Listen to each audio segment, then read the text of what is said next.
ഈ ദിവസത്തെയാകെ നടക്കുകയാണ് ആനക്കലി. ഇരിങ്ങാലക്കുട കൂടൽമാണിക്യം ക്ഷേത്രത്തിൽ ഉത്സവത്തിന് എത്തിച്ച ആന ഇടഞ്ഞ് പാപ്പാനെ ചവിട്ടിക്കൊന്നത് ഉൾപ്പെടെ 2 മരണമാണ്.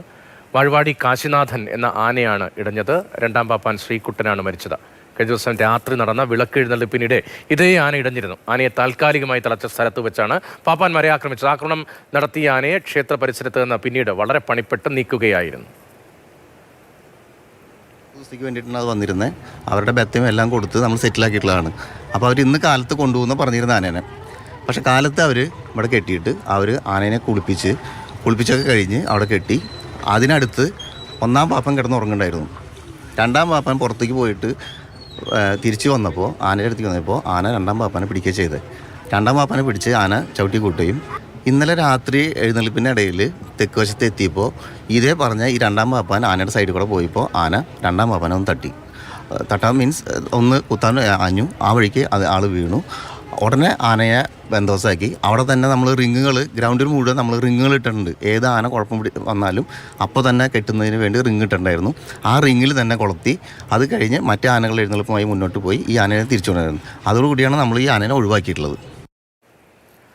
ക്ഷേത്രത്തിൽ ആന ഇടഞ്ഞതിൻ്റെ CCTV ദൃശ്യങ്ങൾ പുറത്തു വന്നിട്ടുണ്ട്. ആന പാപ്പാനെ ആക്രമിക്കുമ്പോൾ മറ്റാനകളും സ്ഥലത്ത് ഉണ്ടായിരുന്നു. പാപ്പാനെ ആക്രമിക്കുന്നതിൻ്റെ CCTV ദൃശ്യങ്ങളാണ് പുറത്തു വന്നത്. ആന പാപ്പാനെ ആക്രമിക്കുന്നത് വ്യക്തമായി കാണാനും കഴിയും. അതിനുശേഷമാണ് ആനയെ പണിപ്പെട്ട് അവിടെ നിന്ന് മാറ്റിയത്. അതിപ്രസിദ്ധമായ കൂടൽമാണിക്യം ക്ഷേത്രത്തിലാണ് ഇങ്ങനെയൊരു സംഭവം ഉണ്ടായത്. MS ലിഷോ വിവരങ്ങളുമായി. ലിഷോ, ഈ CCTV ദൃശ്യങ്ങളെക്കുറിച്ച് പറഞ്ഞല്ലോ, അതിൽ നിന്ന് അപകടം എങ്ങനെയെന്ന കാര്യത്തിൽ കൂടുതൽ വ്യക്തതയുണ്ടായോ? നേരത്തെ പറഞ്ഞതുപോലെ തന്നെയാണ്. അതായത് ആനപ്പന്തിയിൽ നിൽക്കുന്ന ഇടത്ത് നിന്ന് തന്നെ ഈ ആന പെട്ടെന്ന് അക്രമാസക്തനാവുകയായിരുന്നു.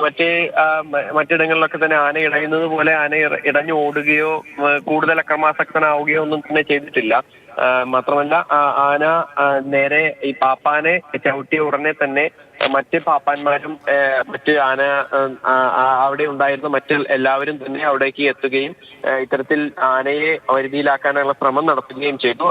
ആന പിന്നീട് മറ്റ് പ്രശ്നങ്ങളൊന്നും തന്നെ ഉണ്ടായില്ല. പക്ഷെ അതിനു മുമ്പേ തന്നെ ഇത്തരത്തിൽ ഈ പാപ്പാനെ ആക്രമിക്കുകയും ചെയ്തിട്ടുണ്ടായിരുന്നു. ആ ഗുരുതരമായ പരിക്കേറ്റതിനാൽ തന്നെ ആ പാപ്പാൻ അവിടെ വെച്ച് തന്നെ മരിക്കുകയാണ് ഉണ്ടായത്.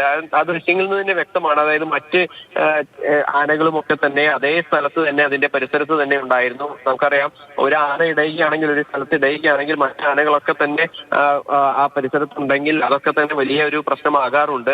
മറ്റാനകളും ഇടയാനാക്കി സാധ്യത ഉണ്ടാകാറുണ്ട്. മറ്റാനകളും വിരണ്ടോടാനായുള്ള സാധ്യത കൂടുതലാണ്. അതുകൊണ്ട് തന്നെ പാപ്പാന്മാർ സംയോജിതമായി ഇടപെട്ടിട്ടാണ് ഇത്തരത്തിലുള്ള കാര്യങ്ങളൊക്കെ തന്നെ എന്തായാലും ചെയ്തിട്ടുള്ളത്. പക്ഷേ അതിനു മുമ്പേ തന്നെ ഇത്തരത്തിൽ ആന ഇടയുകയും പാപ്പാനെ ആക്രമിക്കുകയും ആക്രമിച്ച ഉടനെ തന്നെ മറ്റുള്ളവരൊക്കെ തന്നെ വന്ന് ആനയെ വരുതിയിലാക്കാൻ ശ്രമിക്കുകയും ഒക്കെ തന്നെ ചെയ്യുന്നത് CCTV വ്യക്തമാണ്. എന്തായാലും CCTV ദൃശ്യങ്ങളാണ്. ആന നിൽക്കുന്നതിന് സമീപം മറ്റു ആനകളും ഉണ്ടായിരുന്നു. അക്കാര്യവും ആ ദൃശ്യങ്ങളിൽ വ്യക്തമാണ്.